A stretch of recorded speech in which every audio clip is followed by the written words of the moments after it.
Let me tell you of the days of high adventure.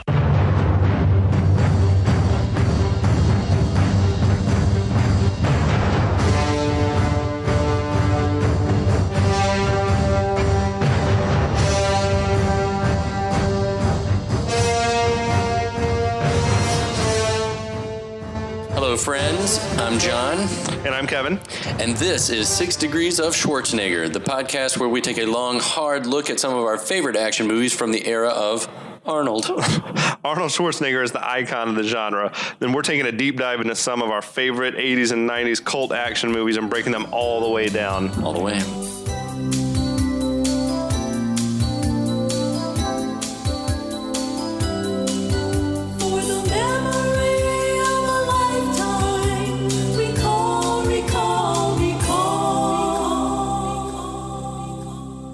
So we're back with a true Arnold classic. Episode 2 of Total Recall. Amazing, amazing Arnold vehicle. And there's a lot to unpack, so this we're not going to hit you guys with some trivia. We're going to dive right into this. I love it. I love it. So where we left off was Arnold, or Doug Quaid, that's right, had gone to this recall business to have a memory implanted, but he had some sort of a mental... He had a Mars meltdown.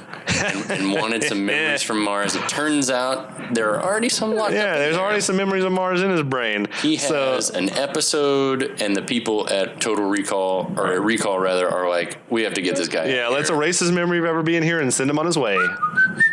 Nothing to see here. So we open. Quaid sort of groggily wakes up inside of a cab. A Johnny cab. It's a Johnny cab. Your weird animatronic taxi. It's quite funny. Yeah, no, it's a gas. You kind of think of it as being, I don't know, to me, it's like looking at it, it seems like shabby tech, like maybe it's been around a while. Yeah, he's glitchy. Used. Yeah. His like eyes are twitching and stuff. Like maybe it's there's like a better model, and this is like just old school. He's like rolling his eyes and raising eyebrows, and like he's a ham. I love it. He is apparently based on some real life actor. That makes sense. But yeah, I'd like to dive in. Yeah, it's pretty. Tweet us and let us know that. The faces are incredible. That whole gag, which we see later in the movie as well, like with Johnny Cab, is just tremendous. And Arnold asking how he got there. He's like, the door open, you got in. Hell of a day, isn't it? It's pretty good. It is pretty good. So the next thing that we see is the cab rolls up. Doug sort of stumbles out, and who should be waiting for him but our different Harry from the quarry. His coworker Harry. Just waiting for him. And he seems to be aware that he was at recall. That Doug was at recall. Immediately sort of... He's like, you went to recall. I think he was kind of like, I don't know what you're talking about. Yeah. Maybe he literally doesn't know because they wiped his brain. That is exactly what I thought. It was like, he wouldn't remember that. And so when Harry calls him out on it, he's like, what? He's like, well, come on, have a drink with me. And he's Quaid like, nah, I don't want to. I got to get home. We see 3 burly men run down the stairs and grab him, and out Harry pulls a gun. Yeah, and he's like, what? Understandably, Quaid's confused. Yeah, and Harry says, you blabbed about Mars, and now you gotta die. I know, I love it. It's so memorable. You blabbed, Quaid. You blabbed, Quaid. You blabbed about Mars. Jesus, it's good. Such a good line. It's very melodramatic, but it totally works. They drag him into kind of a dark corner. Yeah, he's about to get shot and killed, we guess. But then secret agent training, and I love this scene. This reminds me of Jason Bourne and others, where secret agent training kicks in, and Quaid kills all 4 of them. He kills all 4 with relative ease. That's right. He's like snapping necks and shooting dudes. And just like Jason Bourne would, sort of is like looking at his killing machines. After he did it, I was like, how did I do that? I don't understand what just happened. So, like any good husband, he runs home and confesses to murder. Yeah, he comes home. He tells the wife, Lori, Sharon Stone. Right. He's like, I just killed Harry and some other people. And she's like, when he tells the story, it sounds like insanity. Oh, yeah. Doesn't it? It sounds like a hallucination. It sounds or like a delusion, like you're like, oh, she's God. like, okay, what He's really happened? Yeah, because she's like, you what? Huh? And he's like, these guys, they said, they tried to grab me and they were mad because I went to recall. And she is furious. Flips. He went to recall, and she says that he's having delusions, but then he shows her his mitts covered in blood. Yeah, he's like, does this look like a delusion? And it's like, you can't argue with that. And she's like, we got to call a doctor. Or it's like, oh boy, you killed a homeless person or something, right? Or a cat. You fed a cat to an ATM. Oh my God.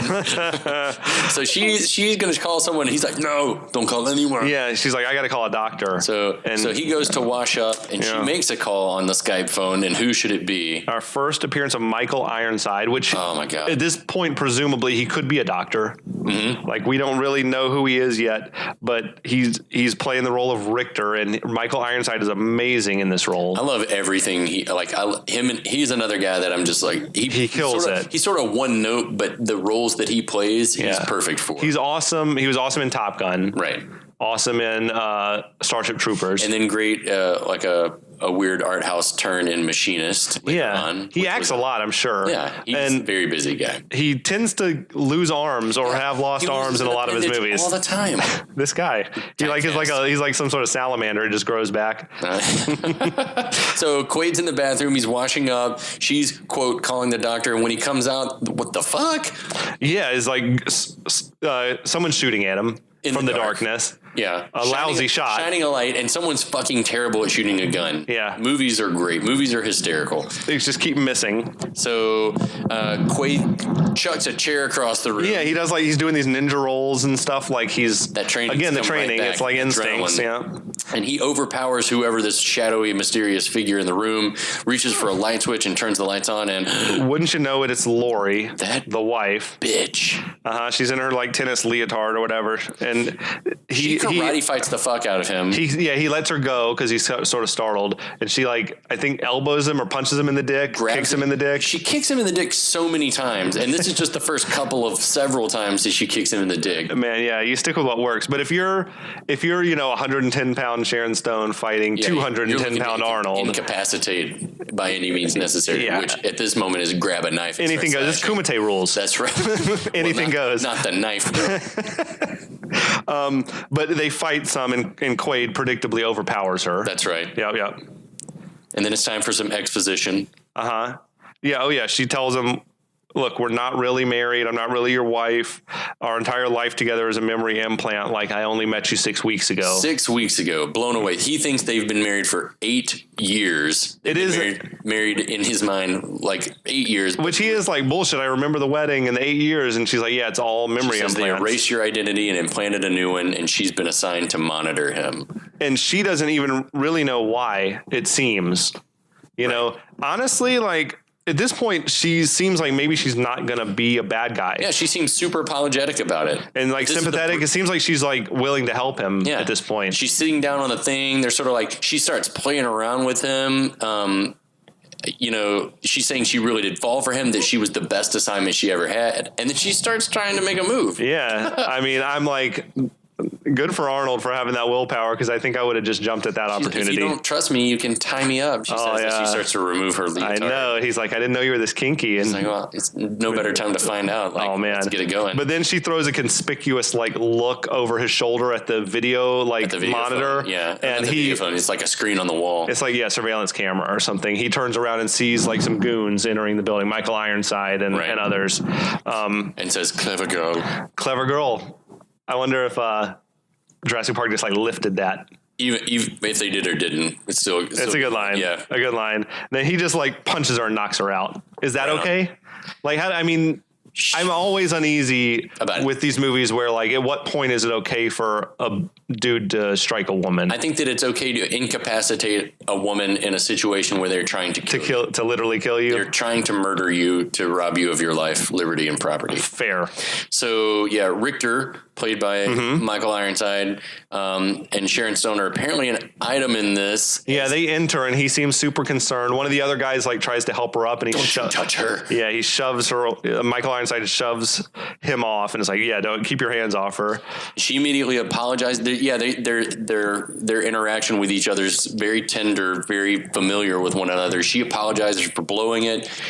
He's concerned that Quaid, what's Quaid remember? She says nothing at this point. Richter's top henchman, who we're going to call what? Scanner goon. Yeah, he's got this Quaid tracker, the Quaid scanner. Quaid scanner. Yeah, so he's we picked him up. He's left the building. He's heading for the subway. Scanner technology came a long time since RoboCop, let's just say. it's great that it was 3D because I found myself wondering, like, he could be on any floor though, but then it was 3D, so they can actually tell. Yeah, that's dope. Yeah, so then we see Quaid sort of making his way through the airport community of now they filmed this movie in Mexico City. Okay, like this was real architecture. It was their real transit system and everything. Like they called the architecture brutalist architecture, which was a big style in the time. Soviet bloc as well. I think it was just kind of like everything is poured concrete. Everything is just giant concrete, ugly, lots of straight lines. Yeah. So it does look, it seems otherworldly or futuristic or something. Everything looks like Judge Dredd. Yeah. And based on this is never mentioned in the film, but based on clues they give you, like phone numbers and in his like paperwork and IDs and stuff later, apparently the setting of this is supposed to be El Paso, Texas, which is that's interesting to me. Of all the places in the world, it's like, all right, sure, El Paso, why not? Yeah. Oh, so they don't ever say it in the film, but the story is supposed to be set in the year 2084. Okay. So it's that far in the future. I mean, but we're nowhere close right now, but you never know what city's going to be like the city in the future. Right. And, in Ready Player One, it's Cleveland. Yeah. Ohio. Absolutely. So, I'll roll with that. Cleveland. El Paso, interesting choice. Go Indians. Now, this is when he hits that X-ray machine again. That's right. It's the payoff. But then sets the thing off. He's got a gun tucked in his belt. Yeah. And that's a cool effect. It's a cool effect to see that he sort of catches, like sets the thing off and then just like runs through it. Well, he gets like security guys come in from the one side. Right. And then Richter and his goons are coming from the other side and he just dives through the glass, which was, a super awesome effect. And then, so more chasing. There's a sprint up an escalator. Yep. And then we get one of the more gruesome scenes in the movie. It's a little bit of that RoboCop Verhoeven overkill where he's being fired upon by four guys at the top of the escalator and hides behind a guy. So he just sort of grabs an innocent bystander and uses him as a human shield. This is our hero, people. That's that training, though. Yeah, so he's hiding behind this guy who's taking just dozens of shots, and blood is flying everywhere. And Quaid is taking shots over his shoulder and taking the dudes out. Yeah, just nailing them, picking them off. Yeah. And kills all four before. Right when he kills them, that's when Richter and his Scanner Goon comes up from behind. He whips around. The human shield takes a whole lot more gunfire. And then he just hurls the body on them. We'll call it a corpse at this point. Yeah. He just tosses the corpse down on top of them. So long, human shield. Absolutely. Thank you for your contribution. There's a great moment. So Arnold dashes away from the top of the escalator. Richter and Scanner Goon recover. And Richter just like straight up steps on the squishy corpse chest of one of his men. Just no regard. And there is like a noise or something. That's weird. It's awesome. Then we see, I like it's like our pace is fast because the movie's happening fast. The movie's flying. Yeah. And this is another movie like RoboCop where the first edit of the film was given an X rating because the violence was just so over the top. Yeah. Apparently this scene was a problem for the MPAA people. I can see why. It is like an innocent man, like, and just blood everywhere. But it works. Yeah. We're living in a post Die Hard world at this point. Exactly. Post RoboCop world. So Quaid is continuing to escape. He comes up on the subway train, pulling away. He's sprinting alongside of it. Sort of barely taps the glass on a window and it shatters. No, dude. So this glass was supposed to be rigged up with an explosive, like to shatter the split second, before he hit it. Right. But apparently the charge didn't go off, and he really did break it with his hand and cut his hand pretty bad. Oh, I take it back. I think they had to shoot for a few weeks, like hiding his hand from shots, because So Dang. yeah, and they use that shot. The same thing in Terminator, like when he walks up to the station wagon and breaks the window, like. They were doing it on a guerrilla. They were doing it guerrilla style on Terminator, and I think they were like, it was going to take so much time to rig up a window to break, and Arnold's like, "No, don't worry, James Cameron. Like, I can punch through the window." And he's like, "All righty then," and he just let him do it.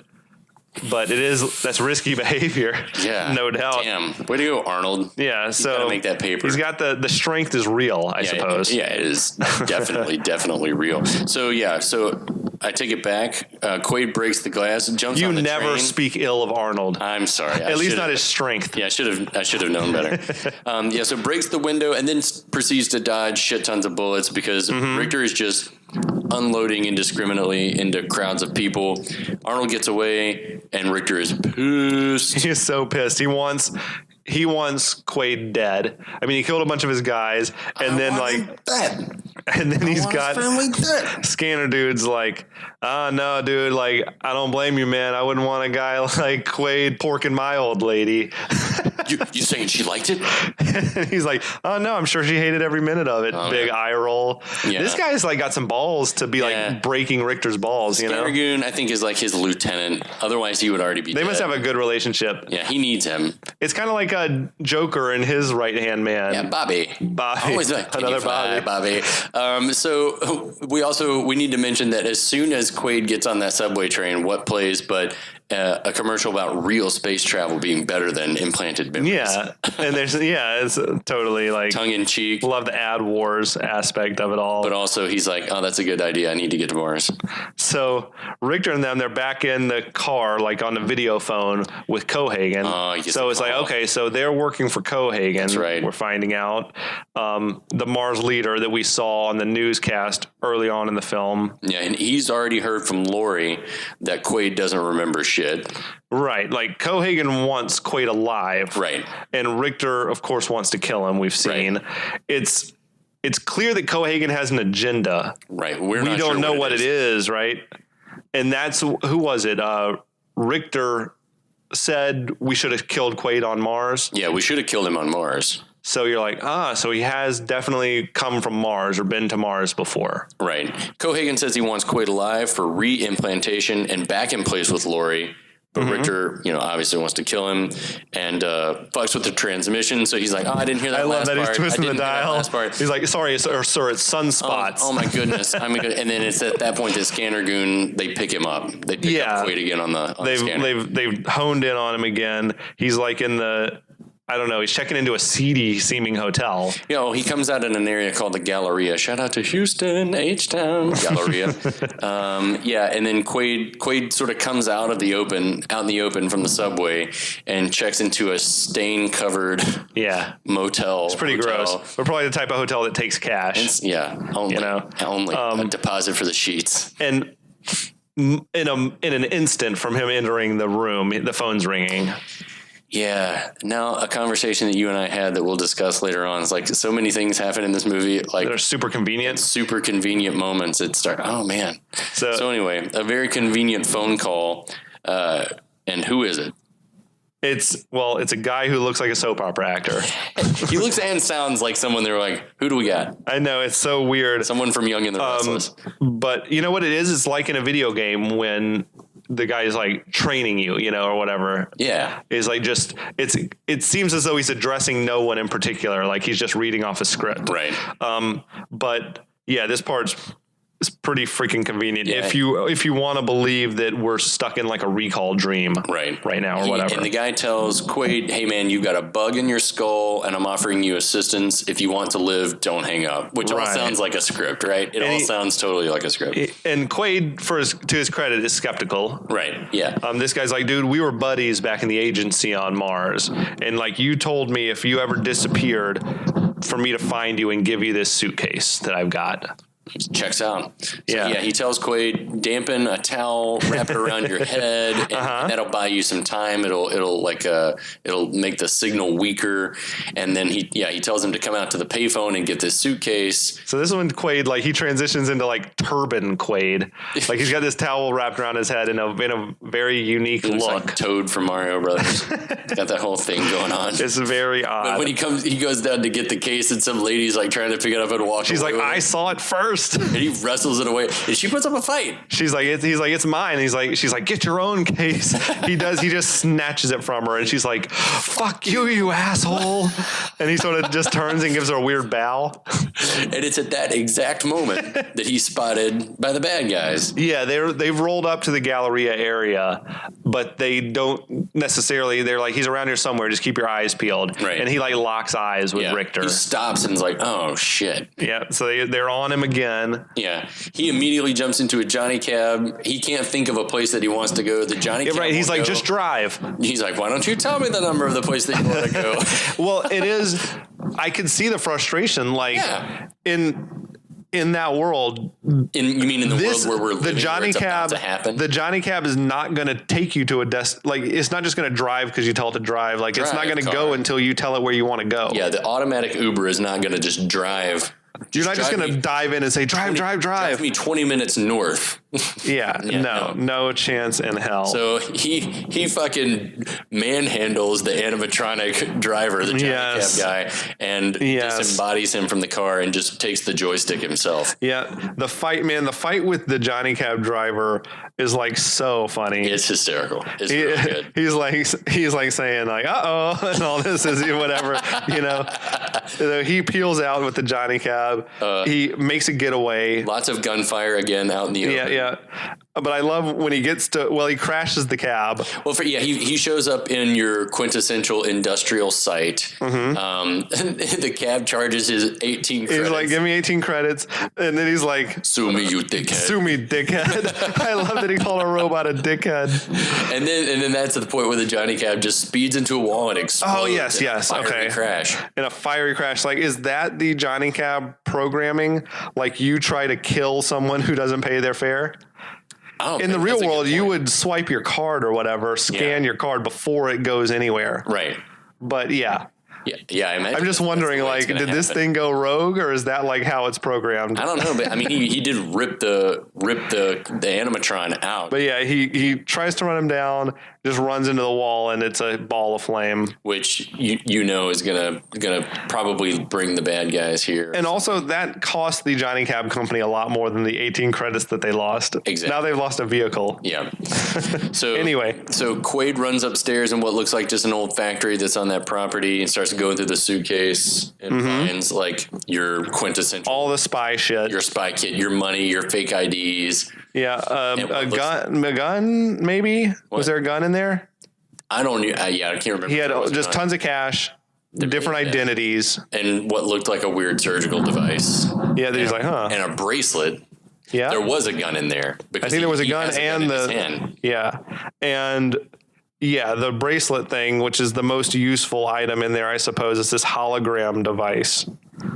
And he sort of turns it on. He sees a version of himself across the room, and he panics. Starts having, and he had the gun. Himself, yeah. And then he realizes it's a hologram, and he's like, "Oh, nifty, neato." Yeah. And then we cut back to our goons. Yeah, neato. This is great. Oh, if you look closely, there was also a yellow garment of clothing hanging out of the bag.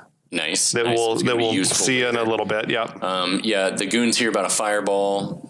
Yes, there was an explosion near the old concrete factory or something. Right. So, and because the signal was in fact dampened by the fact that he had the wet towel on his head, so they've been driving blind for a little while trying to find him. So the fireball. So this must be was inconvenient for Quaid. And there's a video message from Quaid himself, not Quaid, but Hauser, who is just a sexy, charismatic, confident. He seems like Arnold when he's not trying to be a character. Like if you were just talking with Arnold, he's like, and I gotta say, a charming dude. And maybe it's because he's putting a little more like thought and effort behind what he's saying, but it's like the accent's less perceptible when Arnold's like talking in that manner. No, he's like, there's certain times that you see Arnold and you're like, oh, I get it. Like he's such a charismatic and charming guy that the accent doesn't matter all that much.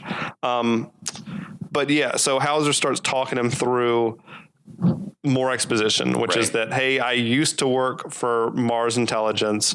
I realized that Cohagen was a bad guy, and I turned on him. Yeah. But if you're watching... I met a woman who taught me the way. Yeah. He's like, if you're watching this, then Cohagen must have gotten to me and wiped my memory. So you got to get to Mars and link up with the good guys. He's like, tells him to go check out the Hilton and show him one of the IDs, and they'll tell you where to go from there. Just do basically what I tell you, and we'll nail the son of a bitch who fucked you and me. Yep. Oh, and he tells him, now take this one device, the weird looking device, and we're going to get that bug out of your head.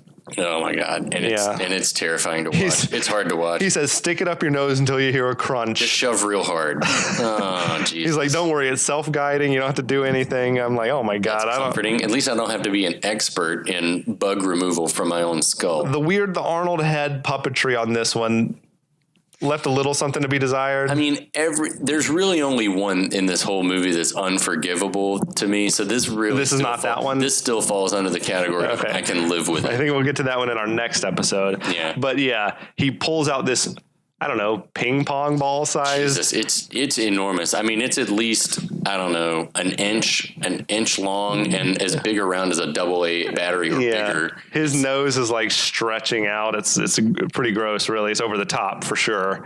Like a truck. Like a truck. Like a machine. So yeah, the homing device is removed, and it is at just that moment, wouldn't you know it, that Richter and friends. Well, what happens is once it's out of his head, the scanner hones in on him again. Yeah. So he's no longer got the towel protecting it. So Quaid, thinking quick, he like sticks it in this food, whatever thing that he's been eating, like a candy bar, I think. Like a Milky Way or something. Yeah, I think it was a Milky Way, and he tosses it to the rats that have been hanging around. Nice. Yeah. And it, of course, befuddles the bad guys. Yeah. The bad guys show up, are shooting every which way but the right way. Yeah. And obviously they shoot the Hauser video device. They shoot the poor rat, the blood splatters everywhere, gross. And all you hear is the Hauser video saying, "Get your ass to Mars, get your ass to Mars, get your ass to Mars." Which is brilliant because it's super memorable, but also it tells the bad guys, presumably, like, oh, we need to go to Mars and continue the search for Quaid. Richter's probably not happy about that. Yeah. It's pretty awesome. And that, friends, that's another section of this movie down. That's how we wind episode 2 down. This movie, the pace just never lets up. It's like one long chase. It is. Yeah, it is unrelenting. It's pretty great. It really is. It's fun to talk about. It makes me feel breathless, actually.